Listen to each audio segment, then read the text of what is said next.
મોબાઈલમાં સતત વ્યસ્ત રહેતા લોકોને મુખ્યમંત્રી ભૂપેન્દ્ર પટેલે ટકોર કરી છે. મોબાઈલની ખરાબ ટેવ અંગે વિચાર કરવાની સલાહ આપી છે. મોબાઈલના સતત ઉપયોગમાંથી બહાર નીકળવાનો માર્ગ શોધવાનો સમય આવી ગયો તેવું કહ્યું છે. મોબાઈલમાં એકવાર ઘૂસી જઈએ એટલે બહાર નીકળવું અઘરું છે તેવું પણ જણાવ્યું. આપણે પોતે નથી નીકળી શકતા તો બાળકોને કેવી રીતે બહાર કાઢીશું તે પણ સવાલ કર્યો.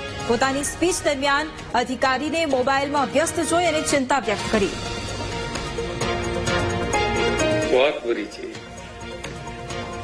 एक वक्त अंदर गया ना भाई बाहर निकलना मुश्किल બધા માટે એવું નથી એક માટે બધા માટે એવું છે. એક વખત મોબાઈલમાં શરૂ થઈ ગયે છે ને પછી નીકળવું મુશ્કેલ વાળું છે. એટલે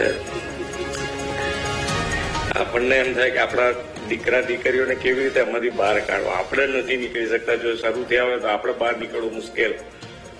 એટલે આના માટેનો આપણે બધાએ ભેગા થઈને કંઈક વિચાર કરવો પડે કે આમાંથી કેવી રીતે આપણે છૂટીએ અને આપણા ભવિષ્યને બી આમાંથી છોડાઈએ.